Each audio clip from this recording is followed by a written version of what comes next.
खबरें जो हमें सीधा जोड़ती हैं आपसे, जिनका आपकी जिंदगी पर होता है सीधा असर।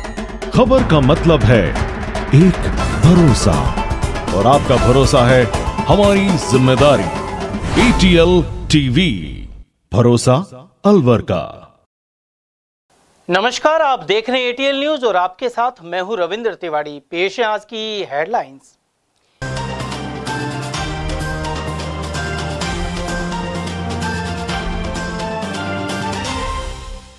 एक साल में 71,000 से ज्यादा लोगों पर श्वानों और बंदरों ने किए हमले।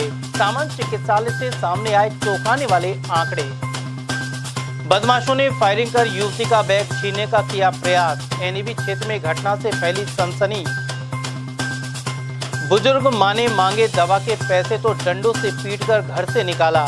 हाजीपुर डडीकर में कलयुगी बेटे ने की हरकत।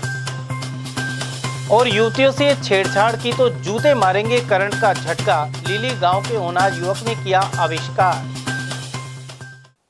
और अब जानते हैं खबरों को विस्तार से।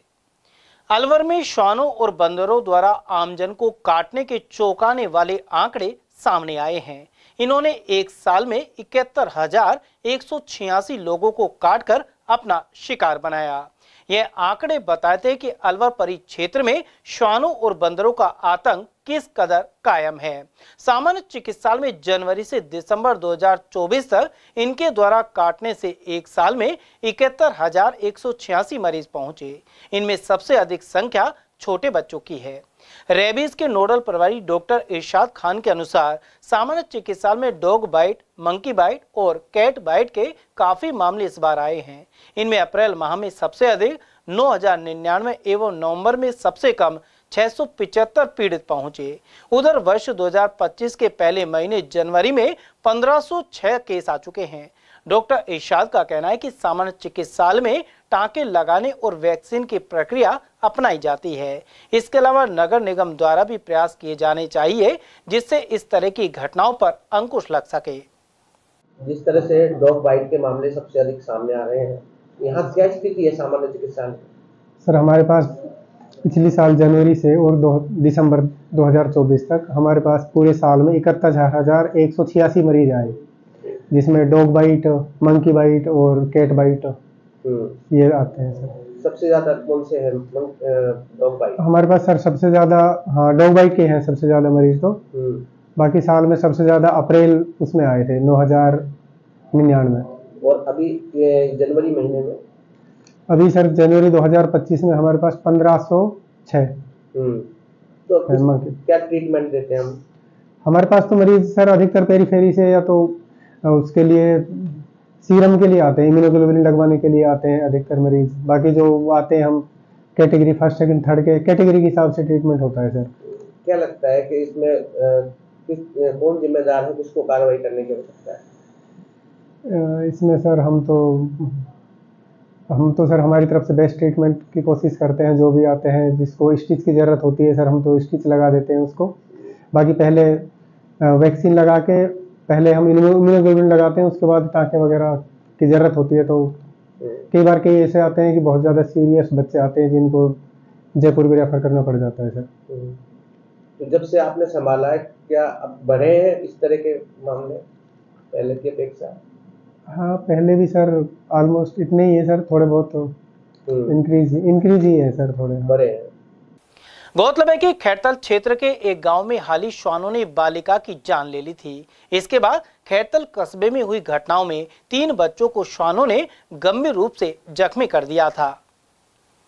और वहीं अलवर शहर में बंदरों का उत्पात लगातार बढ़ रहा है। काशीराम चौराहे पर मौजूद दुकानदार एवं आसपास रहने वाले लोग इससे परेशान हैं।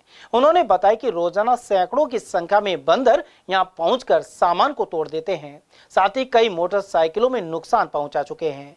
नगर निगम प्रशासन को अवगत कराने पर भी इन बंदरों को पकड़ा नहीं जा रहा है।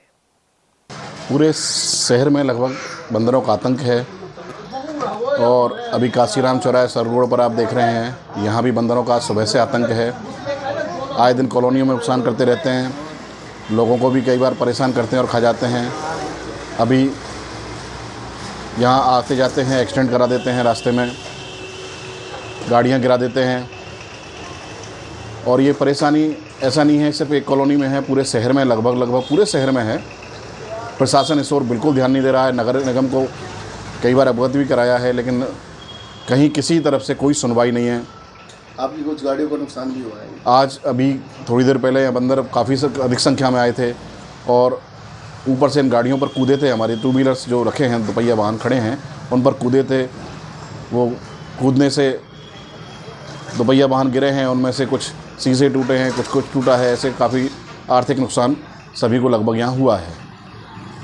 और इसके साथ साथ आर्थिक के साथ साथ जो यहाँ से रास्ता जब ये क्रॉस करते हैं तो यहाँ आने जाने वाले लोग आपस में एक्सीडेंट हो जाता है। उनके यहाँ 1-2 एक्सीडेंट भी संभावना रही है।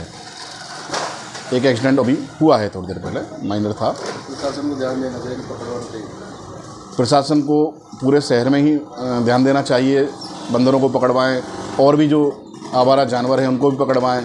कई बार आवारा कुत्ते भी हैं, उनको भी पकड़वाएं। प्रशासन बिल्कुल ध्यान नहीं दे रहा है, इसलिए प्रशासन से अनुरोध है इस पर ध्यान दें। और अलवर शहर में आपराधिक वारदातें बढ़ रही हैं। वहीं एनईबी क्षेत्र में अपनी मामी के साथ शॉपिंग करने आई युवती से 3 युवकों ने बैग छीनने की कोशिश की। इस दौरान राहगीरों ने बचाने की कोशिश की तो बदमाशों ने फायर कर दिया और भाग निकले। घटना में एक राहगीर को छर्रे लगे हैं। इसके बाद मौके पर लोगों की भारी भीड़ जमा हो गई। साथ ही पुलिस मौके पर पहुंची। यह मामला एनईबी क्षेत्र में अग्रसेन सर्किल के पास सिटी हॉस्पिटल के सामने का है। एसएचओ दिनेश चंद ने बताया कि शाम करीब 8 बजे फायरिंग की सूचना पर पुलिस मौके पर पहुंची और आसपास के सीसीटीवी खंगाले जा रहे हैं। उधर दयानगर निवासी युवती दीपांशी छाबड़ा ने बताया कि वह अपनी मामी के साथ बाजार आई थी। शॉपिंग कर वापस लौटते समय सिटी हॉस्पिटल के पास उनका बैग गिर गया। जैसे ही बैग उठाने का प्रयास किया तो इसी दौरान बाइक पर आए 3 युवकों ने पिस्तौल दिखाकर बैग लूटने की कोशिश की। वहीं आसपास मौजूद 2 युवक उन्हें बचाने दौड़े तो यह देखकर बदमाश फायरिंग कर भाग गए। उधर प्रत्यक्षदर्शी लल्लू खान और सकूल मास्टर ने भी घटना की जानकारी दी। यहाँ एक लेडीज का पर्स गिर गया, उसको उठाने के लिए वो लेडीज गई तो पीछे से आए 3 जने बाइक, रिलैक्स बाइक थी। आते ही उन लेडीज को गाली देने लग गए और उनको कट्टा उट्टा दिखाया। बताया लेडीज को बता रही थी, हमने उससे पूछा था भाई कट्टा उट्टा दिखाया। उसके बाद हमने थोड़ा शोर मचाया कि पकड़ो पकड़ो, तो उन्होंने मेरे ऊपर फायर किया। कहाँ फायर? कितने राउंड फायर किए? मेरा पर्स गिर गया, इन्होंने छिनाया और पर्स नीचे गिर गया तो हमें ये गाली बक रहे थे। मैंने कहा हम हमारे इधर की थी पड़ोस की, तो हमने भाई क्या बात हुआ, तो हम दोनों खड़े थे यहाँ पर। क्योंकि भैया पता नहीं कि हमको गाड़ी बक रहे हैं, हमारा पर्स गिर गया, उठाने के लिए भागे तो हम गंदी गंदी गाड़ी देकर हमारे सामने निकल गए वो। फिर वहाँ से रिटर्न आए वापिस वो। रिटर्न आने के बाद हमने उनको पकड़ो पकड़ो पकड़ो, तो ये और इन्होंने कहा आना मासी आना, तो हम भागे ना, तो हमारे ऊपर उन्होंने फायर किया। एक निशान यहाँ है, हाथ में भी है, इनके भी 2-3 जगह। कितने लोग थे वो? 3 लोग थे एक बाइक पर। कितने राउंड फायर किए? हम पे एक किया था उन्होंने। एक ही फायर। किस पे आए थे वो? 3 बाइक। हमारा कोई सामान गिर गया था यहाँ गुरु रामदास स्कूल के आगे। जैसे ही मामी सामान उठाने के लिए गई तो वो 3 लोग बाइक पे गाली गलौज करने लगे। मैं स्कूटी पे से उतर के जैसे जाने लगी तो वो आगे सीधे चले गए। अब वहाँ पे से फिर मैंने मामी से बोला बोलने तो कोई बात नहीं, अपन घर चलते हैं। तो इतने में यहाँ के लोगों ने पूछा क्या बात हो गई, आपको कोई जानते हैं क्या, पहले से जानते हैं? मैंने कहा नहीं। तो उन्होंने बोला अभी आने दो, हम रोक के फिर पूछते हैं, ऐसे कोई भी गाली गलौज करके नहीं जा सकता। जैसे ही दोबारा वो मुड़ के आए, उन्होंने रोकने की कोशिश की तो उन्होंने फायरिंग कर। कहाँ से कहाँ जा रहे थे आप? हम मार्केट से घर जा रहे थे। क्या उन्होंने कोई बदतमीजी की आपसे? कैसा? मामी के साथ गाली गलौज की थी। पर्स वगैरह भी छीनने का बता रहे हैं लोग। हाँ वो पता नहीं, मामी वहाँ पे मामी दूर खड़ी थी और मैं स्कूटी पे दूर खड़ी थी। कोई फायर वगैरह भी किया है? उन्होंने फायरिंग की है। किसके ऊपर की है? यहाँ पे जो लोग गए थे उनको जिन्होंने बचाव किया आपका, उनके ऊपर फायरिंग की है। और अब मुझे नहीं पता, मामी बेहोश हो गई थी, इस वजह से मैं उनको संभालने लग गई। तो हमारे ऊपर भी तानी हो तो भी नहीं पता मुझे इस चीज़। कहाँ रहते हो? लगभग कितना अमाउंट था पर्स में? समथिंग 15-16 हज़ार। फायरिंग की सूचना मिली है सिटी हॉस्पिटल के पास में, जिस पर हम आए हुए हैं और चेक कर रहे हैं, आइडेंटिफाई करेंगे जो भी घटना होगी उसमें कार्रवाई की जाएगी। क्या लग रहा है सर कि कैमरों की सीसीटीवी फुटेज देखने के बाद क्या लग रहा है कौन लोग? फुटेज ही चेक कर रहे हैं, अभी तक क्लियर नहीं हुआ है फुटेज से, क्योंकि ज़्यादातर दुकानें बंद हैं, इससे कैमरे देखे नहीं जा सके। अब कमांड के कैमरे चेक कर रहे हैं हम, और भी आसपास के जितने भी सीसीटीवी फुटेज हैं उनको चेक कर रहे हैं। किसी को गोली लगी है, कोई घायल हुआ है, ऐसा कुछ? हाँ जो भी है सामने आ जाएगा। कुल मिलाकर अलवर में बढ़ती ऐसी घटनाएं चिंता का विषय है और ऐसे में समाज कंटकों पर सख्ती से अंकुश की जरूरत बनी हुई है। विजय मंदिर थाना अंतर्गत ग्राम हाजीपुर डडीकर में 80 वर्षीय वृद्धा ने अपने बेटे से दवा के लिए पैसे मांगे तो उसे डंडों से पीटने के साथ ही घसीटकर बाहर निकाल दिया गया। वृद्ध महिला नथिया देवी ने बताया कि उसके पति राम सहाय का कई वर्षों पूर्व निधन हो गया था। वहीं बड़ा पुत्र पप्पू राम भी 1 साल पहले बीमारी के चलते चल बसा। उधर वृद्धा ने बीमार होने पर मंझले बेटे हुकुम से दवा के पैसे मांगे तो उसने शराब के नशे में मां को घसीटते हुए बाहर निकाल दिया, साथ ही उन पर लाठी से ताबड़तोड़ हमला कर दिया। वहीं विरोध करने आई भाभी विमला पर भी हमला किया गया। सास बहू को गंभीर हालत में सामान्य चिकित्सालय में भर्ती कराया गया है। वहीं पीड़िता ने हुकुम सिंह सहित 2 पुत्रों और पोते के खिलाफ विजय मंदिर थाने में मामला दर्ज कराया है।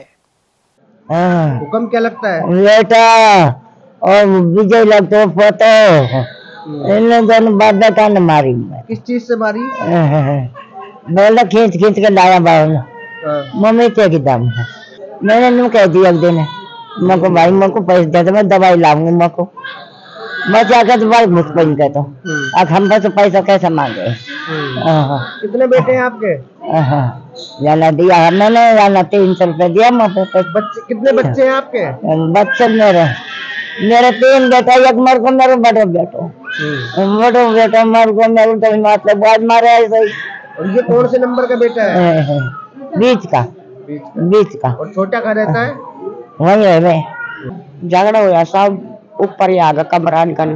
पहले तो ये छोरा ने बहुत हमने बहुत झपको दे देवर के बहुत से लगायो हाथ। वो शराब पी रहा बिल्कुल भी, वो गिर गो वहीं चौक में। फिर हम मेरे आके धुआं गिर के फिर लठ लेकर आए। लठ दी दोनों हाथ में नशा में तो हुई। जब मैं टैग तो बची साहब यहाँ में लगी मेरे खहुआ में, फिर मैं अंदर कर दी। अम्मा को तो दवाई की वजह से पैसे मांगे इसलिए मारा, और आपको क्यों मारा? आप कहे कि रोटी मत दो तब हम देगा, तुम्हारी क्या लगती है? रोटी देगा तब न मारेगा हम। एक ही मकान में रहते हो सारे? ना लगा बखड़ी एक है। अलवर के लक्ष्मणगढ़ क्षेत्र स्थित ग्राम लीली के निवासी विवेक ने ऐसे जूते तैयार किए हैं जो युवती और महिलाओं को सुरक्षित रखेंगे। इन जूतों की मदद से छेड़छाड़ करने वाले लोगों को करंट का झटका लगेगा। इस दौरान युवती के परिजनों के फीड किए गए 3 नंबरों पर उसकी लोकेशन और अलर्ट मैसेज पहुंचेगा। युवक विवेक ने पुलिस एवं प्रशासनिक अधिकारियों के सामने भी इसका डेमो दिखाया। विवेक चौधरी पॉलिटेक्निक अंतिम वर्ष की पढ़ाई कर रहे हैं। बढ़ते महिला अपराधों को देखते हुए उन्होंने यह विशेष जूते तैयार किए हैं। विवेक ने बताया कि यदि महिलाओं के साथ छेड़छाड़ करने के दौरान कोई व्यक्ति उन्हें छुएगा तो जूते में लगी डिवाइस की मदद से करंट का तेज झटका लगेगा। साथ ही जूते में जीपीएस सिस्टम भी लगाया गया है। ऐसे में एक बटन को दबाते ही लोकेशन उसके परिजनों के 3 नंबरों पर पहुंच जाएगी। इन नंबरों में पुलिस के हेल्पलाइन नंबर भी फीड हो सकते हैं। जूते में डिवाइस लगाने का खर्चा 3500 रुपए आया है। साथ ही वे इनका पेटेंट करवा रहे हैं। इस डिवाइस का प्रेजेंटेशन देने पर अधिकारियों ने भी युवक की मदद करने की बात कही है। उधर विवेक द्वारा बनाए गए विशेष जूते और उनका डिवाइस सोशल मीडिया पर चर्चा का विषय बन गया है। इनकी सेफ्टी के लिए मतलब ऐसे बनाए हुए हैं जो कि अपनी रात वगैरह में मतलब वुमेन्स वगैरह जाती हैं है ना, तो मतलब जैसे में कोई छेड़ेगा है ना, मतलब छुएगा है ना, तो वो क्या करेंगी, वो इस शूज़ को अपने को यूँ करके एडी से दबा के ऑन करेंगी। एडी से दबा के यहाँ से मतलब ऑन हो जाएगा।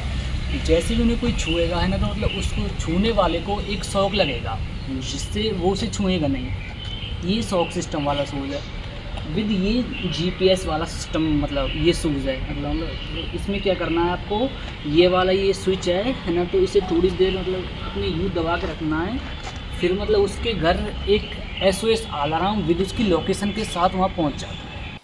अलवर के नौगावा थाना क्षेत्र में 15 लाख से अधिक की नकदी और जेवरात की चोरी का खुलासा हुआ है। बुआ के घर में चोरी की साजिश उनकी भतीजी जसपाल कौर ने अपने प्रेमी नानक सिंह के साथ मिलकर रची थी। पुलिस ने जसपाल को गिरफ्तार कर लिया है। साथ ही 1.5 लाख रुपए और जेवरात बरामद कर लिए हैं। वहीं उसके प्रेमी की तलाश जारी है। जसपाल ने कुल 15.25 लाख रुपए कैश और जेवरात पार किए थे। केंद्रीय वन एवं पर्यावरण मंत्री भूपेंद्र यादव द्वारा आयोजित टाइगर मैराथन दौड़ में जिले सहित विभिन्न राज्यों के धावक दौड़ते नजर आएंगे। वी शक्ति के बैनर तले अलवर सांसद और केंद्रीय मंत्री भूपेंद्र यादव द्वारा प्रधानमंत्री नरेंद्र मोदी के vision fit India hit India के तहत अलवर सांसद खेल उत्सव हो रहा है। इसी क्रम में 9 फरवरी को टाइगर मैराथन दौड़ होगी। 21 किलोमीटर की हाफ मैराथन दौड़ इंदिरा गांधी स्टेडियम से शुरू होकर प्रमुख मार्गों से होते हुए वापस स्टेडियम पहुंचकर समाप्त होगी। वहीं 10 किलोमीटर की टाइगर मैराथन, 5 किलोमीटर की शक्ति रन एवं 2 किलोमीटर की पैरा मैराथन दौड़ भी इंदिरा गांधी स्टेडियम से आयोजित होगी। इनके रूट तय कर लिए गए हैं। अरावली विहार थाने के एएसआई मुकेश कुमार राजगढ़ क्षेत्र में सड़क हादसे में जख्मी हो गए। वे एक वांछित मुलजिम को पकड़ने गए थे। इसी दौरान यह सड़क दुर्घटना हो गई। एएसआई का निजी अस्पताल में इलाज चल रहा है। थानाधिकारी रामेश्वर लाल ने बताया कि बोलेरो गाड़ी ने उनकी बाइक को टक्कर मार दी। इस वजह से एएसआई सहित उनके साथ बाइक पर सवार एक अन्य व्यक्ति गंभीर रूप से घायल हो गए। उन्हें अलवर के निजी अस्पताल में उपचार के लिए भर्ती कराया गया है। उधर एएसआई का हालचाल जानने के लिए एसएचओ सहित अतिरिक्त पुलिस अधीक्षक मुख्यालय डॉक्टर तेजपाल सिंह भी अस्पताल पहुंचे। वो राजगढ़ की तरफ कोई मुलजिम तलाश में गए हुए थे, तो किसी बोलेरो ने उसको मोटरसाइकिल पर जाते हुए टक्कर मारना जानकारी में आया है और अभी हॉस्पिटल में सोलंकी हॉस्पिटल उनको एडमिट कराया गया है, इलाज चल रहा है। चोट वगैरह ज्यादा घायल है तो गंभीर है? गंभीर चोट लग रही है, अभी इलाज चल रहा है। कौन कौन थे बाइक पे सवार, क्या क्या नाम है? दूसरा जो व्यक्ति है वो कोई प्राइवेट व्यक्ति है, वो कौन है उसके बारे में मालूम कर रहे हैं। वो भी हॉस्पिटलाइज है, उसका भी इलाज चल रहा है। और मुकेश जी दोनों का एक साथ एक्सीडेंट हुआ, मोटरसाइकिल पे थे। सर बोलेरो जब तली है? बोलेरो की तलाश में टीम रवाना की हुई है। राजगढ़ थाना कार्रवाई कर रहा है उसमें। भगवान देवनारायण जयंती मंगलवार को धूमधाम के साथ मनाएगी। इस अवसर पर भगवान देवनारायण मंदिर कमेटी की ओर से अलवर के घोड़ाफेर चौराहे से गुर्जर छात्रावास से भव्य शोभा यात्रा निकाली गई। इसमें बैंड बाजी के साथ अनेक झांकियां शामिल थी। पटेल गुर्जर शिक्षा विकास समिति अध्यक्ष बाबूलाल पोसवाल ने आयोजन की जानकारी दी। उधर शोभा यात्रा प्रमुख मार्गों से वापस गुर्जर छात्रावास पहुंची, जहां सांस्कृतिक कार्यक्रम आयोजित किए गए। इस अवसर पर समाज की प्रतिभाओं का सम्मान हुआ और भंडारे का आयोजन किया गया। भगवान देवनारायण की झांकी आज बड़े धूमधाम और उत्साह के साथ निकाली जा रही है। यह झांकी श्री पटेल गुर्जर छात्रावास अलवर से घोड़ाफेर का चौराया, आखेपुरा, दोहड़ा, अशोका टाकीज होते हुए त्रिपोलिया से हॉप सर्कस, घंटाघर, अंसारी बाजार, मन्नी का बड़ होते हुए मनु मार्ग से होती हुई पुनः लगभग 3 या 4 बजे के आसपास श्री पटेल गुर्जर छात्रावास पहुंचेगी, जहां पर अन्य सांस्कृतिक कार्यक्रम किए जाएंगे और जो भी हमारे समाज की प्रतिभा होंगी उनको सम्मानित किया जाएगा। यह एक उत्साह के साथ में निकालने वाली झांकी है, जिसमें भगवान देवनारायण ने कमल के पुष्प पर अवतार लिया है और विष्णु के अवतार के रूप में ये जाने जाते हैं। जो 24 बगड़ावत भाई थे, उनमें से सबसे बड़े भाई सवाई भोज के यहाँ साड़ू माता के जन्म लिया था और ये भगवान पुष्प के रूप में मालेश्वरी डूंगरी में एक झील में अवतरित हुए हैं और ये भगवान देवनारायण के नाम से विख्यात है, जिन्होंने बहुत अच्छे कार्य करे और चमत्कार दिखाए हैं। भगवान देवनारायण की इस आस्था के साथ पूरा समाज आज के दिन उनके इस जन्मदिन को मनाते हुए झांकी और जयंती निकालते हैं। संत शिरोमणि गुरु रविदास जी का 648वां जन्म उत्सव 12 फरवरी को दिल्ली दरवाजा बाहर श्री गंगा मंदिर पर मनेगा। मंदिर सेवा समिति के उपाध्यक्ष मनीराम भगत ने बताया कि समारोह में मुख्य अतिथि पूर्व केंद्रीय मंत्री जितेंद्र सिंह होंगे, जबकि अध्यक्षता नेता प्रतिपक्ष टीकाराम जूली करेंगे।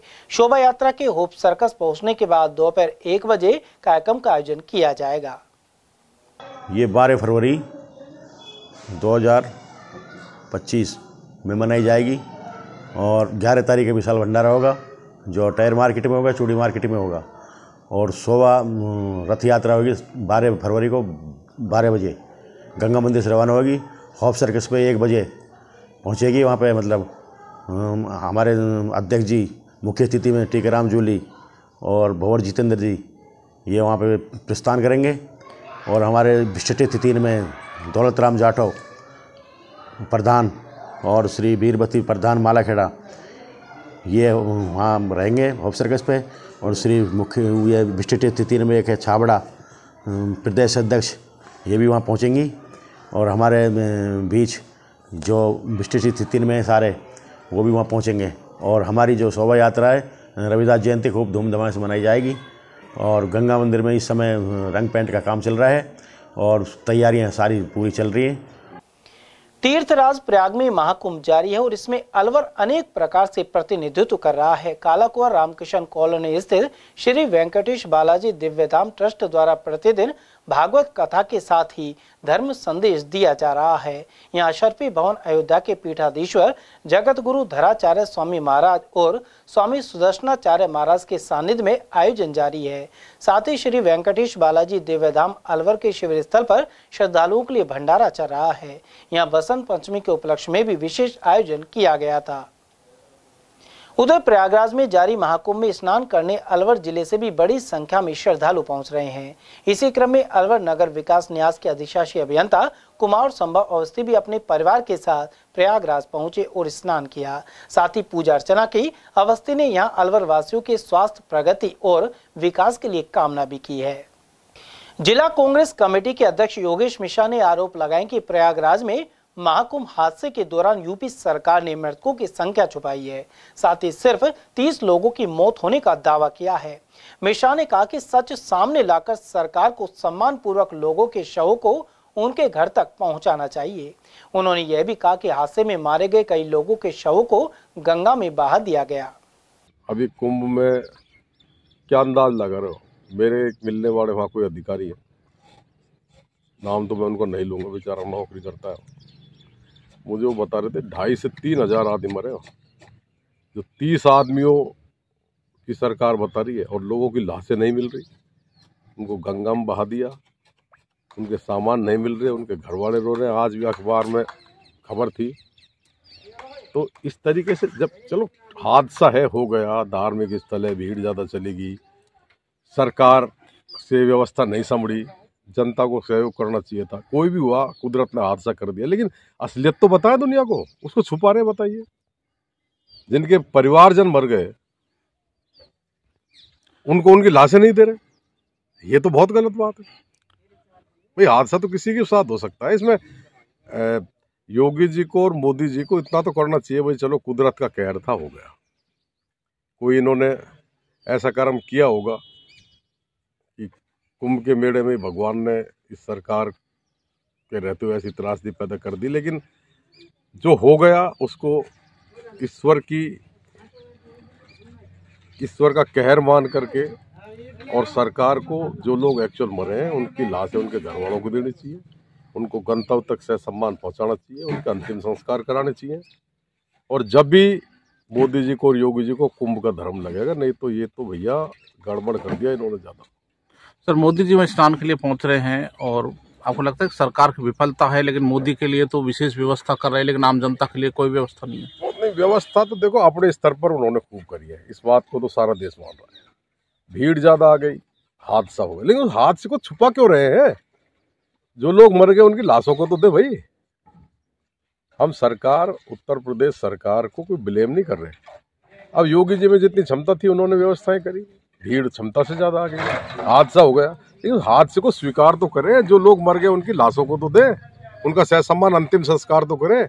आदमी घर में किसी की कोई मौत हो जाए तो 12 दिन तक उसके सारे क्रियाक्रम करते हैं, उसके सारे संस्कार करते हैं, उनको बेचारों को अंतिम संस्कार ही मुहैया नहीं हो रहा।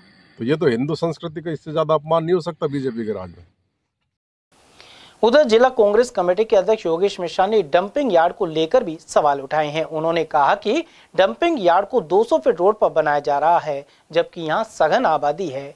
इसके चलते बीमारियां फैलने की आशंका बनी रहेगी। इसके अलावा बगड़ राजपूत में भी कचरा संग्रहण केंद्र बना हुआ है। इस केंद्र में सरकार ने कभी खाद तो कभी बिजली बनाने की बात कही, लेकिन धरातल पर कोई काम नहीं हुआ है। इस क्षेत्र में भी वायु प्रदूषण खतरनाक स्तर पर पहुंच गया है। कांग्रेस जिलाध्यक्ष ने आबादी से दूर डंपिंग यार्ड बनाने पर जोर दिया है। नगर में जिस तरह से डंपिंग यार्ड को शिफ्ट कर रहे हैं, वहाँ आबादी के बिल्कुल पास में लोग परेशान हो रहे हैं। नगर निगम लगातार काम कराकर डंपिंग यार्ड को बना रही है, क्या कहना चाहिए? हमने पहले भी आपके चैनल के माध्यम से निवेदन किया था, आबादी से दूर होना चाहिए डंपिंग यार्ड। आप बिल्कुल घरों की दीवार के टच करते बना रहे थे। लगता है भारतीय जनता पार्टी की सरकार और नगर निगम अलवर मिलकर के और इस शहर में महामारी फैलाने को उतारू है। डंपिंग यार्ड में सारे शहर का कचरा वहाँ जाके पड़ेगा, आसपास रहने वाले लोग बीमार होंगे। हमने पहले भी कहा था कि डंपिंग यार्ड आबादी से दूर होना चाहिए और ऐसा सरकार को करना चाहिए। नहीं कर रहे हैं तो ये शहर के शुभचिंतक नहीं है, जिले के शुभचिंतक नहीं है और निश्चित रूप से महामारी को न्योता दे रहे हैं। सर, जो कचरा संग्रहण केंद्र जो 11 के पास में जो बना हुआ है, वहाँ पे भी आसपास में बदबू आती है, वहाँ पे भी सही ट्रीटमेंट नहीं हो पा रहा है। तो ये डंपिंग का सही तरीका से उपयोग नहीं हो पा रहा है, सही तरीका से मतलब कि इसका निस्तारण नहीं हो पा रहा है, जनता परेशान है। जो कचरा संग्रहण केंद्र निस्तारण केंद्र वहाँ जो बनाया था, उसमें भी कभी तो कहते हैं उससे बिजली बनाएंगे, कभी कहते हैं उससे खाद बनाएंगे। कुछ भी चीज़ धरातल पे नहीं है, वहाँ आप निकल नहीं सकते बगैर तिराहे से। जब आप जाओ इधर बड़ौदा मेव की तरफ, तो उस डंपिंग यार्ड वहाँ जो बना रखा है, कचरा निस्तारण केंद्र बना, वहाँ से आदमी पैदल नहीं निकल सकता। उसकी नाक और मुँह सब भर जाते हैं। कार में जा रहे हैं तो कार में बदबू हो जाती है। और वहाँ एक काम और नया इन्होंने कर दिया, वहाँ हडवाड़ी और बना दी कि मृतक पशुओं को वहीं डालने लग गए, 20 सड़क के बगल में। तो ये गलत है, अन्याय है जनता के साथ। अब बताइए आप, जो लोग वहाँ बगड़ राजपूत के लोग हों, बाम्बू ले जाने वाले लोग हों, आसपास और 11 के लोग हैं, उन सब लोगों के लिए तो इन्होंने मौत का सामान पैदा कर दिया। अलवर के 200 फीट रोड के समीप मूक बधिर और विमंदित बच्चों के विद्यालय में कार्यक्रम संपन्न हुआ। यह विद्यालय आदर्श वेलफेयर सोसाइटी संचालित कर रही है। समाज सेवी राजेश जोशी ने इन बच्चों को भोजन करवाकर अपने जन्मदिन को सार्थक बनाया। वहीं गर्भस्थ शिशु संरक्षण समिति के प्रदेश अध्यक्ष बाबूलाल शर्मा ने एक अलमारी भेंट की। इसके अलावा ईटाराना मोनी बाबा गौशाला में राजेश जोशी और कृष्णा जोशी ने गो सवमणि की। प्रमुख गो सेवक जानकीदास महाराज के अनुसार इस गौशाला में करीब 50 गोवंश हैं। ये सरकार जो कर रहे हैं, ये राजेश जोशी जी कर रहे हैं। आज इनकी जन्मदिन है, इसलिए यहाँ सब लोग आए हुए हैं और बढ़िया सेवा कर रहे हैं। हरी कुट्टी लाएं और वैसे गौसवामणि। जी हाँ, गौसवा। कितनी गायें हैं यहाँ आपके पास? हैं ऐसे कोई 40-50 जी। भारत स्काउट गाइड की ओर से तमिलनाडु के त्रिची में 28 जनवरी से 3 फरवरी तक आयोजित डायमंड जुबली राष्ट्रीय जम्बूरी में राजस्थान प्रथम रहा। जिला प्रशिक्षण आयुक्त प्रमोद शर्मा ने बताया कि जम्बूरी में सभी राज्यों के स्काउट गाइड सहित अन्य देशों को मिलाकर करीब 20,000 प्रतिनिधियों की भागीदारी रही। इस आयोजन में राजस्थान ने अपना परचम लहराते हुए प्रथम स्थान प्राप्त कर मुख्य आयुक्त शील्ड प्राप्त की है। इस दौरान अलवर से भी 40 स्काउट गाइड दलों ने भाग लिया। इस डायमंड जुबली वर्ष के अंतर्गत भारतीय स्काउट गाइड ने राष्ट्रीय जम्बूरी का आयोजन त्रिची तमिलनाडु में किया। इस जम्बूरी में भारत देश के नहीं अपितु अन्य देश के भी स्काउट गाइड्स ने भाग लिया, जो लगभग 20,000 की संख्या में थी। और सबसे बड़े गर्व की बात यह है कि हर जम्बूरी की भांति इस जम्बूरी में भी राजस्थान ने अपना परचम लहराया है और प्रथम स्थान प्राप्त किया है। राष्ट्रीय मुख्य आयुक्त शील्ड राजस्थान ने प्राप्त की, जिसको निरंजन आर्य जो हमारे चीफ कमिश्नर है, पीसी जैन साहब, एसओसी पूर्ण सिंह शेखावत, ये सब मौजूद रहे। और राजस्थान के दल ने प्रत्येक एक्टिविटी में अपना परचम लहराते हुए, जिसमें पायनियरिंग प्रोजेक्ट है, सांस्कृतिक कार्यक्रम है, स्काउट गाइड स्किल है, एवं कैंप फायर आइटम है, फूड प्लाजा है, प्रदर्शनी है, लगभग 21 प्रतियोगिताओं में प्रथम स्थान प्राप्त किया। और ओवरऑल शील्ड जो राष्ट्रीय मुख्य आयुक्त शील्ड है वो राजस्थान ने प्राप्त किया। इसके लिए राजस्थान के सभी स्काउट गाइड पदाधिकारियों, स्काउटों को अलवर स्काउट गाइड परिवार की ओर से बहुत बहुत बधाई हो। अलवर का भी 40 स्काउट गाइड का दल श्रीमती कल्पना शर्मा एवं राजेंद्र मीना के नेतृत्व में प्रत्येक गतिविधियों में उत्कृष्ट प्रदर्शन कर राजस्थान को इस मुकाम पर पहुंचाया है। पुनः राजस्थान स्काउट गाइड को बहुत बहुत बधाई। समाचार में वक्त तो चला एक छोटे से अल्प विराम का। आप बने रहिए एटीएल टीवी के साथ। खंडेलवाल नमकीन हमारे यहाँ उपलब्ध है। शुद्ध देसी घी गजक, चॉकलेट ड्राई फ्रूट गजक, व्रत की फलाहारी नमकीन, फलाहारी बिस्किट, फलाहारी खाखरे, आलू वेफर्स, केला चिप्स, देसी घी आटा बिस्किट, देसी घी नान खटाई, काजू पिस्ता, बादाम पिस्ता और मल्टीग्रेन बिस्किट। नमकीन स्पेशल वैरायटी में तिल मठरी, मेथी मठरी, हींग सेव, मसाला मिक्स, बादाम लच्छा, झालमुरी, रोस्टेड नमकीन आदि भी मिलती हैं। हमारे यहाँ अनेक प्रकार के हेल्दी स्नैक्स भी मिलते हैं। पालक चिप्स, मूंग दाल चिप्स, मखाना चिप्स, चुकंदर चिप्स और आटा एवं सूजी के गोलगप्पे, कचौरी, समोसा, मठरी, चाट पपड़ी और रोस्टेड अलसी मठरी भी मिलती है। हमारा पता है खंडेलवाल नमकीन, स्टेशन रोड, गौशाला के पास, अलवर।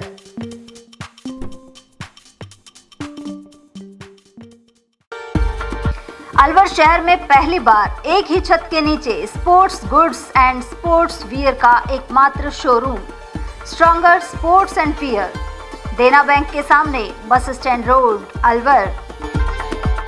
यहाँ पर Nivia, Cosco, Spartan, SS, SG, Yonex आदि कंपनी के स्पोर्ट्स गुड्स एवं Shiv Naresh, Select, Volt, Stronger आदि कंपनीज के स्पोर्ट्स वियर उपलब्ध हैं।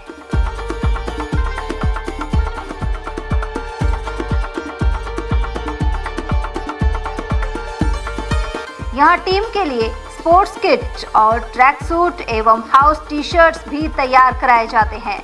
एक बार अवश्य पधारें। Contact number Ashok Kumar 9460374217, Ajay Kumar 9414890908। अलवर शहर का सबसे खूबसूरत banquet hall the Shehnai resort.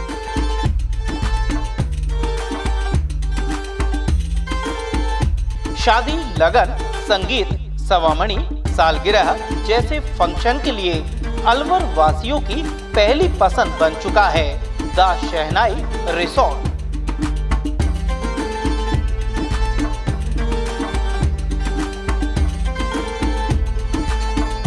इसमें कवर्ड मंडप, 25 आधुनिक कमरे, छोटा पार्टी हॉल व रेस्टोरेंट भी है।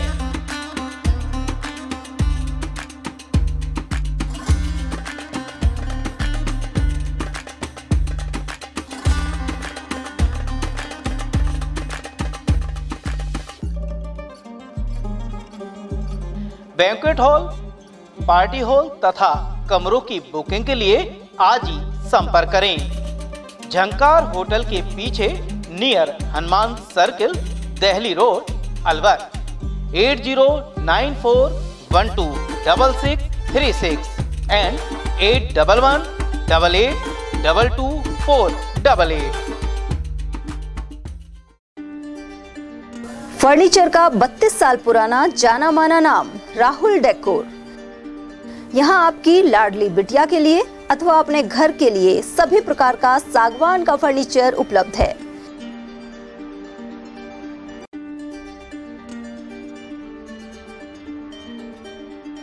Double bed, dressing table, sofa set सागवान एवं कपड़े वाले तथा सेंटर टेबल, भट्टी कलर, स्टील अलमारी, ब्रांडेड एवं सॉफ्टी फोम के गद्दे आपकी नाप तोल से बनाए जाते हैं।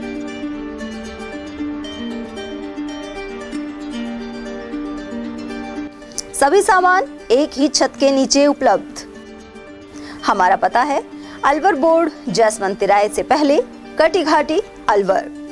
Contact number 9414019769 and 9414019768।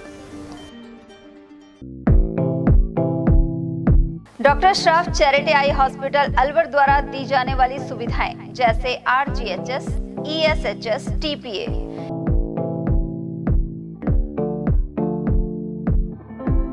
इसके अलावा registration, OPD service, OT ward, store एवं अलवर जिले में first time low vision clinic की सुविधा दी जा रही है। लो विजन एड क्लिनिक जो दिव्यांग बच्चों जिनकी निगाह बहुत सारे इलाज के बाद भी कम रह जाती है, उस ऐसे मरीजों के लिए या ऐसे बच्चों के लिए जो बेस्ट पॉसिबल जो डिवाइसेस होते हैं वो हमारे पास अवेलेबल है, जिससे हम ऐसे बच्चों का मदद कर सकते हैं। ऑप्थेल्मोलॉजी डॉक्टर द्वारा चिन्हित मरीज लो विजन क्लिनिक की सुविधा उठा सकता है। हमारे यहाँ विभिन्न प्रकार की जांचें जैसे OCT, RFNL, VFA, B scan, YAG laser, A scan की सुविधा उपलब्ध है।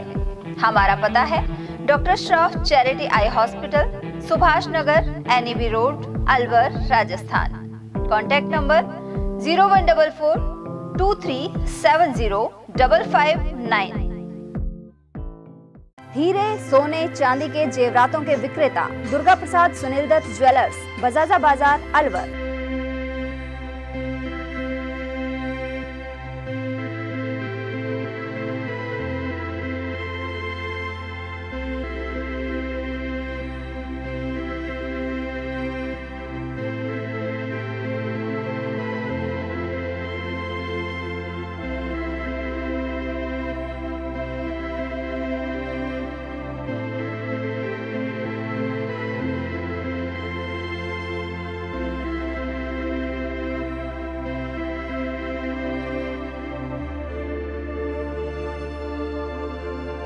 हीरे, सोने, चांदी के जेवरातों के विक्रेता दुर्गा प्रसाद सुनील दत्त ज्वेलर्स, बजाजा बाजार, अलवर। Phone number 0144 233 8653 and 233 8663। इतनी कड़ी मेहनत क्यों पापा? बेटा इतनी मेहनत इसीलिए ताकि सबको खाना मिल सके, किसी पे कोई मुसीबत ना आए। किसी पे मुसीबत ना आए इसलिए आप हो पापा, पर अगर आप पे मुसीबत आ गई तो? अब पाए फसल बीमा केवल 3 आसान स्टेप्स में। क्षेमा सुकृति फसल बीमा। कॉल करे और कराए 100 से भी ज्यादा फसलों की बीमा 499 रुपए प्रति एकड़ में। ब्रेक के बाद पुनः आपका स्वागत है। अकबरपुर के समीप नटनेका बारा स्थित देव नारायण मंदिर परिसर में भगवान देव नारायण की जयंती मनाई गई। यहाँ विशाल मेले एवं भंडारे का आयोजन भी हुआ। इस दौरान श्रद्धालुओं ने पूजा अर्चना कर क्षेत्र में सुख समृद्धि के लिए कामना की। वहीं महर्षि एवं अन्य कलाकारों ने प्रस्तुतियां दी। देवनारायण मंदिर कमेटी के अध्यक्ष प्रेम पटेल ने बताया कि मेले के दौरान 125 मन दूध की खीर सहित मालपुआ का प्रसाद वितरण हुआ। साथ ही प्रतिभावानों और उत्कृष्ट कार्य करने वाले लोगों को सम्मानित किया गया। मंदिर कमेटी कोषाध्यक्ष तोताराम गुर्जर के अनुसार यहां भगवान देवनारायण का 1113वां जन्म उत्सव मनाया जा रहा है। मेले में मौजूद विक्रम पटेल ने भी आयोजन की जानकारी दी। इस मौके पर रामहित गुर्जर, अमर सिंह, आसर राम गुर्जर, रमेश भेड़ी, रोहताश, अनिल रावत और पदमचंद मुंशी सहित अन्य श्रद्धालु उपस्थित रहे। 12वां देवनारायण भगवान जी का मेला चल रहा है धूमधाम से बड़ा, और इसमें करीब 8-10 हज़ार पब्लिक चल रही है। खीर, मालपुआ, सब्जी का भंडारा है, जिसमें करीब 200-250 मन दूध आया। तो अपने आसपास क्षेत्र का? हाँ, पूरे आसपास का एरिया देखे जाते हैं और सभी धर्मारुचि है, बढ़िया धूमधाम से मेहनत कर रहे हैं सारे आदमी। और अब हमारे यहाँ पर देव महाराज की कृपा से, माननीय भूपेंद्र जी की आशीर्वाद से एक ये पुल भी बन गया है। इससे देव स्थान का और नाम बढ़ेगा। हम राजस्थान सरकार को, भूपेंद्र जी यादव साहब को बहुत बहुत बधाई देना चाहते हैं। इस मेले के ऊपर उन्होंने काम शुरू करवा दिया। उन्होंने कहा था कि ये काम मैं जल्दी स्टार्ट करवा दूंगा। कांग्रेस सरकार के टाइम में रोड पास हुआ था, पर किसी कारणों से ये बंद हो गया था, लेकिन अब ये दोबारा चालू हो गया। हम पूरी देव महाराज की कमेटी की ओर से बहुत बहुत आभार व्यक्त करते हैं माननीय सांसद जी, मंत्री जी का, जो ये काम स्टार्ट करवाया। और ये मेला, पत्रकार महोदय आप भी इसमें हरदम आते हो, आपका भी बहुत बहुत धन्यवाद है। भगवान देव नारायण की 1113वां जन्म उत्सव पर देवनारायण भगवान देव का बारा धर्मपुरा जिला अलवर में जो मेला का आयोजन हुआ जा रहा है, वो सर्व समाज की तरफ से आज यहाँ निःशुल्क 125 मन दूध की खीर बन रही है, 40 मन आटे के मालपुए बन रहे हैं। सुबह 10 बजे से शाम को 5 बजे तक भंडारा बाबा का चलेगा, जिसमें करीब 10,000 के करीब श्रद्धालु पधारे हैं, महिला और पुरुष।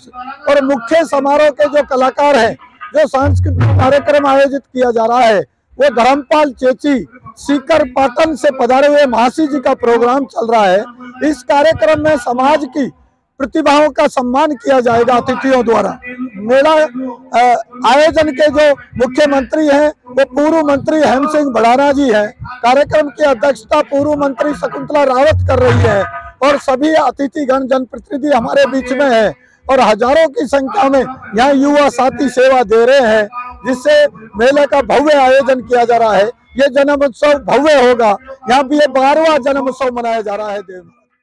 और वहीं अलवर जयपुर हाईवे पर खाटू श्याम पदयात्रियों के जत्थे खासी संख्या में दिखाई दे रहे हैं। इन दिनों फाल्गुन मास के चलते शाम भक्तों में जोश नजर आ रहा है।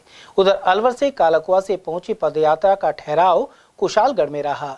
डीजे के साथ नाचते झूमते हुए श्रद्धालु आस्था पूर्वक खाटू श्याम जी के लिए जा रहे हैं। 400-450 आदमी है। अच्छा, महिला पुरुष? हाँ। अच्छा, 5 मिनट में पहुँच जाएंगे। 5 दिन में? हाँ, 5 मिनट पहुँच जाएंगे खाटू बाबा। अच्छा, छठे दिन दर्शन करेंगे, फिर रमान की वापसी आ जाएंगे। तो अपने बीच में रुकते हुए जाओगे? पहला ठहराव कहाँ रहेगा? पहला रुकाव होगा कुशालगढ़ मोड़। अच्छा। दूसरा होगा बैराट नगर। अच्छा। तीसरा होगा त्रिवेणी धाम। चौथा होगा। कौन सी यात्रा है अपनी? ये 24वीं यात्रा है। लाइफलाइन फाउंडेशन द्वारा न्यू आदर्श इंस्टीट्यूट लाइब्रेरी एवं कंप्यूटर सेंटर मालाखेड़ा के स्थापना दिवस पर रक्तदान शिविर लगाया गया। इस दौरान मुख्य अतिथि के रूप में सहायक अभियंता तनिक कुमार बटवाड़ा रहे। वहीं विशिष्ट अतिथि के रूप में डॉक्टर मुकेश कुमार साहू, पालिका चेयरमैन हिम्मत सिंह, सरपंच बेगराज चौधरी, निदेशक देवेंद्र, गजेंद्र और मोहन शामिल थे। वहीं लाइफलाइन फाउंडेशन के सदस्य कृष्ण जाफर, इंजीनियर अयूब वसीम और डॉक्टर प्रदीप साहू आदि भी विशिष्ट अतिथि थे। संस्था के निदेशक ने बताया कि शिविर में 88 यूनिट रक्तदान किया गया। साथ ही 15 लोगों ने पहली बार रक्तदान किया। राजकीय महात्मा गांधी स्कूल बीजवाड़ नरुका में सूर्य नमस्कार, सूर्य उपासना और प्राणायाम का आयोजन किया गया। सूर्य सप्तमी पर यह कार्यक्रम संपन्न हुआ। पंचायत प्रारंभिक शिक्षा अधिकारी प्रियंका कुमारी ने बताया कि आयोजन में अभिभावक, स्टाफ सदस्य और विद्यार्थी मौजूद रहे। साथ ही सभी लोगों में खासा उत्साह नजर आया। और वहीं राजकीय बालिका सीनियर सेकेंडरी स्कूल मालाखेड़ा में सूर्य नमस्कार अब नियमित रूप से प्रार्थना से पहले किया जाएगा। संस्था प्रधान अंशु शर्मा के अनुसार इससे शरीर में ऊर्जा का संचार प्राकृतिक रूप से होने लगता है। वहीं प्राणायाम और योग भी इसके ही अंग है। उधर प्रभारी अध्यापिका प्रिया ने भी इस बारे में जानकारी प्रदान की। अलवर से मालाखेड़ा जाने वाली स्टेट हाईवे 25 पर इन दिनों चारे से लदी ट्रैक्टर ट्रॉली बड़ी संख्या में नजर आ रही हैं। यहां भूगोर पुलिया से लेकर मालाखेड़ा उपखंड तक विभिन्न स्थानों पर चारा बेचने की हाट भी खुल गई है। गौरतलब है कि पंजाब और हरियाणा से यह ट्रैक्टर ट्रॉली आ रही हैं। क्षेत्रीय लोगों के अनुसार इनके आवागमन का समय निश्चित किया जाना चाहिए। इसके अलावा तेज गति पर अंकुश की भी जरूरत है। उमरेन ब्लॉक में महिला एवं बाल विकास विभाग द्वारा आंगनबाड़ी कार्यकर्ता और सहायिकाओं को यूनिफॉर्म वितरित की गई। साथ ही अन्य सामग्री प्रदान की गई। कुल 30 आंगनबाड़ी केंद्रों के लिए यूनिफॉर्म बांटी गई है। इसे लेने के लिए आंगनबाड़ी कार्यकर्ता मौके पर पहुंची। ये हर वर्ष मिलती है? हाँ, हमको ये हर वर्ष ड्रेस मिलती है। आज हमारी मीटिंग थी, मीटिंग में बुलाया था हमको जो ड्रेस वितरण की है और साफ सफाई के लिए तौलिया और डस्ट ये पोंछा दिया है सफाई करने के लिए। तो हमको ये हर साल सामान मिलता है जो आज मिला है। तो एक केंद्र पे 2 और एक केंद्र पे जैसे सहायक कार्यकर्ता है उनको दिए ड्रेस। हाँ, सामग्री वितरण की जा रही है। डायरेक्टेड से आई हैं अपने साड़ियाँ और यूनिफॉर्म के बतौर। बाकी साफ सफाई के लिए इनको तौलिए इत्यादि खादी भंडार का सामान दिया जा रहा है और स्टेशनरी आदि उपलब्ध कराई जा रही है वित्तीय वर्ष 2024-25 के लिए। टोटल कितनी? 250 आंगनबाड़ी केंद्रों के लिए 109 उमरेड के 143 मालाखेड़ा। सर हर वर्ष ही करते हैं? हाँ।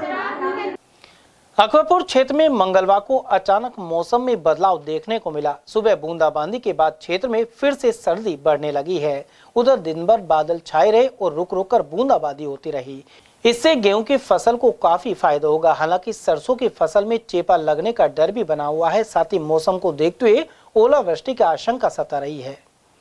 रामगढ़ थाना परिसर में सोमवार की देर शाम अतिरिक्त पुलिस अधीक्षक तेजपाल सिंह ने सीएलजी के सदस्यों की बैठक ली। इनमें रामगढ़ थाना प्रभारी विजेंद्र सिंह सहित पूर्व सरपंच एडवोकेट देवेंद्र दत्ता, भाजपा मंडल अध्यक्ष भगवान सैनी, समाजसेवी बाबूलाल जांगड़, डॉक्टर मुल्तान सोनी, व्यापारी दीपक अग्रवाल, परमजीत सिंह, पत्रकार अमित भारद्वाज और योगेश वर्मा आदि मौजूद थे। बैठक में कस्बे की शांति व्यवस्था को बनाए रखने पर चर्चा की गई। वहीं अतिरिक्त पुलिस अधीक्षक ने साइबर क्राइम की रोकथाम के बारे में बताया। बड़दौमेव कस्बे के समीपवर्ती ग्राम बाई स्थित नीलकंठ स्कूल में एनडीआरएफ टीम ने सुरक्षा कार्यक्रम का आयोजन किया। इसके तहत आपदा के समय किए जाने वाले बचाव कार्यों का प्रदर्शन भी किया गया। साथ ही बचाव संबंधित उपकरणों और अन्य तकनीक के बारे में जानकारी दी गई। और वहीं बड़दौमेव क्षेत्र में अलवर भरतपुर रोड स्थित भगवान देवनारायण के मंदिर पर श्रद्धा पूर्वक जयंती मनाई गई। यहां भगवान देवनारायण जयंती के अवसर पर मेवात और ब्रज क्षेत्र के गुर्जर समाज ने 161 ध्वजाएं चढ़ाई। यहां मौजूद सुरेश पटेल ने बताया कि द्वितीय विशाल मेले के साथ ही भंडारे का आयोजन किया जा रहा है। इस कार्यक्रम के दौरान अतिथियों का साफा पहनाकर स्वागत किया गया। साथ ही बिरजू एवं अन्य कलाकारों ने प्रस्तुतियां दी। आज का मेला भगवान देवनारायण का जन्म महासुदी सप्तमी के दिन हुआ। उस जन्मदिन पर एक बहुत बड़ा मेला जिसमें आज 151 झंडा प्रदेश के कोने कोने से झंडा छन रहे हैं और देसी घी का विशाल भंडारा 2 दिन का ये मेला लगता है। भंडारा आज चल रहा है, सुबह से 9 बजे से शाम के 9 बजे तक चलेगा, 12 घंटे का, जिसमें बहुत बड़ा 5 गांवों का सहयोग, दानदाताओं का सहयोग, पुलिस प्रशासन का सहयोग, आसपास की जनता जनार्दन इस मेले में तन मन धन से अपना सहयोग दे रही है। रामगढ़ क्षेत्र के कस्बा अलावड़ा में भगवान देवनारायण जयंती धूमधाम के साथ मनाई गई। यहाँ पीएम श्री राजकीय उच्च माध्यमिक विद्यालय के समीप देवनारायण मंदिर स्थित है। मंगलवार को सुबह 9 बजे से ही भजन कीर्तन का शुभारंभ हो गया था। साथ ही महिला कलाकारों द्वारा रागनियां प्रस्तुत की गई। कार्यक्रम के मुख्य अतिथि जगदीश गुर्जर और सतीश गुर्जर रहे। इसके अलावा अन्य अतिथियों की मौजूदगी रही। इन सभी का देवनारायण युवा विकास समिति सदस्य सियाराम गुर्जर, महाराज गुर्जर, भीम सिंह बन्नी, भगवान सिंह गुर्जर, सुंदर और सिकंदर गुर्जर आदि ने स्वागत किया। साफा बांधने के साथ ही भगवान देवनारायण की प्रतिमाएं भेंट कर अभिनंदन किया गया। साथ ही विशाल भंडारे का आयोजन भी हुआ। बेटी बचाओ बेटी पढ़ाओ को लेकर इन दिनों कार्यक्रमों का दौर जारी है। वहीं कटुमर के टिटपुरी स्थित वार्ड 4 में बेटी को घोड़ी पर बैठाकर डीजे के साथ बिंदोरी निकाली गई। लोगों ने इस पहल की जमकर प्रशंसा भी की। अध्यापिका रेखा वर्मा के पिता मानसिंह जाटव ने बताया कि इसके जरिए उन्होंने लड़का लड़की एक समान होने का संदेश दिया है। उधर इस मौके पर प्रहलाद वर्मा, राजपाल सिंह, पुष्पा वर्मा, चरण सिंह, पप्पू, बाबूलाल और धर्म सिंह आदि उपस्थित रहे। मेरी पुत्री रेखा वर्मा अध्यापिका का विवाह 7 फरवरी को है। उस उपलक्ष्य में हमने आज दिनांक 3 फरवरी को लड़का लड़की का भेदभाव मिटाने के संदर्भ में लड़की को घोड़ी चढ़ाकर धूमधाम से बिनादान करा। खैरतल थाना पुलिस ने 2 शातिर मोटरसाइकिल चोरों को गिरफ्तार किया है। साथ ही 20 मोटरसाइकिलें बरामद की हैं। पुलिस अधीक्षक मनीष चौधरी के अनुसार यह शातिर बैंक, स्कूल और मंदिरों आदि जगहों से बाइक पार करते थे। पकड़े गए चोरों में मुबारकपुर निवासी राजेंद्र सिंह और छिंदर सिंह शामिल है। पुलिस टीम में थानाधिकारी राकेश कुमार सहित अन्य जवान शामिल थे। साथ ही हेड कांस्टेबल सतपाल की विशेष भूमिका रही। आपको पता है कि खैरथल कस्बे और इसके आसपास के इलाके में पिछले कुछ दिनों से मोटरसाइकिल चोरी होने की कुछ जो है शिकायतें प्राप्त हो रही थी। तो उसी को देखते हुए खैरथल तिजारा पुलिस की तरफ से विशेष जो है टीमें बनाई गई और जितने भी जो चालानशुदा हैं आरोपी वहाँ पे दबिश दी गई और जितने भी मुखबिर तंत्र है उसको एक्टिवेट किया गया। और इसी के तहत जो है हमारे खैरतल तिजारा जो पुलिस है जिसमें डीएसटी की महत्वपूर्ण भूमिका है और साइबर टीम इसके अंदर उन्होंने बहुत अच्छा काम किया। खैरतल थाने की टीम है। तो इन लोगों ने करीब 2 लोगों को गिरफ्तार किया है और उनसे 20 मोटरसाइकिलें उनके कब्जे से जो चोरी की हुई है वो बरामद करी है। देखिए इसके अंदर मुख्यतः ये सामने आया है कि जैसे हमारे बैंक्स हैं या स्कूल हैं, मंदिर हैं, सब्जी और ये इनकी दुकानें हैं, जहाँ भी अस्त व्यस्त तरीके से विदाउट पार्किंग जो मालिक है वो अपनी गाड़ी को खड़ी करके और वो अगर चला जाता है और जिसको देखने के लिए वहाँ कोई भी नहीं है तो जो है ये लोग उसका लॉक तोड़ देते हैं या फिर इनके पास में एक मास्टर की होना भी सामने आया बात, तो उसके ज़रिए ये उसके लॉक खोल देते हैं मोटरसाइकिल के। भाजपा द्वारा अलवर, उत्तर एवं दक्षिण जिलों में अध्यक्ष की नियुक्ति के बाद शेष मंडल अध्यक्षों के पदों पर नियुक्ति का इंतजार बना हुआ है। जिला उपाध्यक्ष देशराज वर्मा ने बताया कि इसके लिए प्रक्रिया पूरी हो चुकी है। साथ ही जिला अध्यक्ष से राय के बाद प्रदेश की चुनाव समिति इसकी घोषणा जल्द करेगी। दिल्ली में विधानसभा चुनाव मतदान के बाद यह ऐलान हो सकता है। भारतीय जनता पार्टी ने अलवर में उत्तर और दक्षिण दोनों जो जिले हैं भाजपा के, उन दोनों में जिला अध्यक्ष बना दिए हैं और उसके बाद कई जगह मंडल अध्यक्ष नहीं बने हैं। कब तक मंडल अध्यक्ष जो शेष बचे हैं उनकी घोषणा हो जाएगी, क्या जानकारी? देखिए, भारतीय जनता पार्टी का शीर्ष नेतृत्व बड़े ही संज्ञान से, बड़ी गंभीरता से लिया है और कार्यकर्ताओं को मौका दिया है मंडल अध्यक्ष बनने का, जिलाध्यक्ष बनने का। और हमारे कुछ ही मंडल अध्यक्ष बचे हुए हैं। मुझे लग रहा है कि वो जैसे ही दिल्ली के चुनाव खत्म हो जाएंगे 6-7 तारीख तक, 7 या 8 तारीख को लगभग घोषणा होने की संभावना। प्रदेश से कार्य समिति जो हमारी है, चुनाव समिति, वो जल्दी जो बचे मंडलों घोषणा करेंगे। सर, अब जो मंडल अध्यक्ष बनेंगे वो क्या सहमति से बनेंगे या सिफारिश से बनेंगे या जिला अध्यक्षों की भूमिका रहेगी या कार्यकर्ता नेताओं से वार्ता की जा रही है, क्या स्थिति है? देखिए, मेरा मानना है कि जो मंडल बचे हैं उनका सर्वे पहले करा लिया गया था और पर्यवेक्षक भी भेज दिए गए थे। तो वो पर्यवेक्षक के आधार पर और जिलाध्यक्ष, नवनियुक्त जिलाध्यक्ष की राय शुमारी से मंडल अध्यक्ष की नियुक्ति की जाएगी। ये पूर्णतः अब ऐसा लग रहा है कि जिलाध्यक्ष पर निर्भर रहेगा, ज़्यादा नहीं है, कुछ ही हमारे बचे हुए हैं दोनों जिलों पे, तो इनकी दोनों जिलों के जिलाध्यक्ष राय समाज के जल्दी घोषणा कर देंगे। दिल्ली विधानसभा चुनाव में मतदान से पहले भाजपा ने पार्टी की सरकार बनने का दावा किया है। साथ ही कहा है कि केंद्रीय बजट में की गई घोषणाओं का लाभ भी इस चुनाव में भाजपा को मिलने जा रहा है। जिला उपाध्यक्ष देशराज वर्मा ने बताया कि अलवर जिले से बड़ी संख्या में कार्यकर्ता दिल्ली विधानसभा चुनाव में पहुंचे। उन्होंने दावा किया कि दिल्ली की जनता आम आदमी पार्टी की सरकार से परेशान हो चुकी है। सर, दिल्ली में विधानसभा चुनाव है, अलवर जिले से भारी संख्या में कार्यकर्ता दिल्ली पहुंचे हैं, प्रचार प्रसार किया है, क्या स्थिति है दिल्ली चुनाव की? देखिए, हमारे अलवर से सीनियर कार्यकर्ता और भारतीय जनता पार्टी के जिला अध्यक्ष दोनों नवनिर्वाचित वहाँ दिल्ली गए हुए हैं। भूपेंद्र जी के यहाँ सारा व्यवस्था करी है हमारे सांसद महोदय मंत्री जी ने।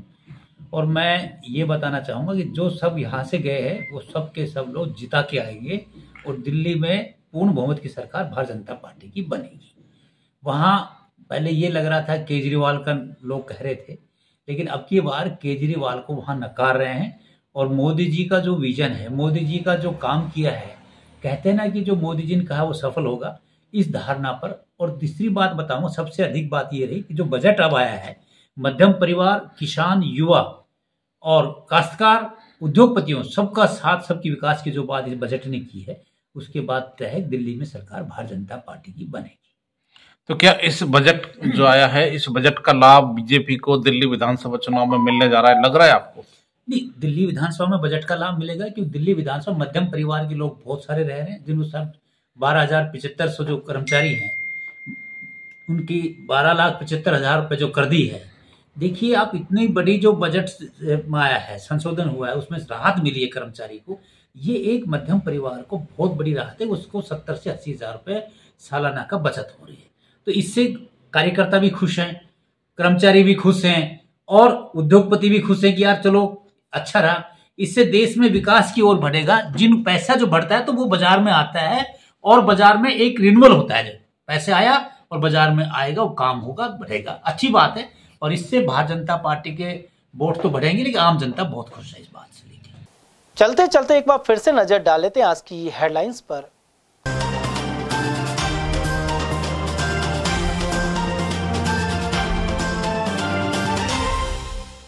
एक साल में 71,000 से ज्यादा लोगों पर श्वानों और बंदरों ने किए हमले। सामान्य चिकित्सालय से सामने आए चौंकाने वाले आंकड़े। बदमाशों ने फायरिंग कर युवती का बैग छीनने का किया प्रयास। एनईबी क्षेत्र में घटना से फैली सनसनी। बुजुर्ग मां ने मांगे दवा के पैसे तो डंडों से पीटकर घर से निकाला। हाजीपुर डडीकर में कलयुगी बेटे ने की हरकत। और युवतियों से छेड़छाड़ की तो जूते मारेंगे, करंट का झटका। लीली गांव के होनहार युवक ने किया आविष्कार। समाचारों में आज के लिए बस इतना ही। दीजिए पूरी टीम के साथ रविंद्र तिवारी को इजाजत। नमस्कार।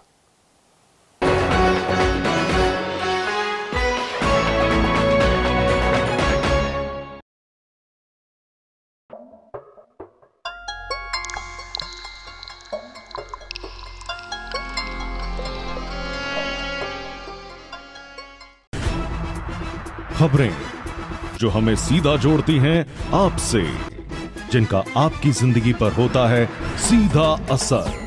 खबर का मतलब है एक भरोसा, और आपका भरोसा है हमारी जिम्मेदारी। ATL TV, भरोसा अलवर का।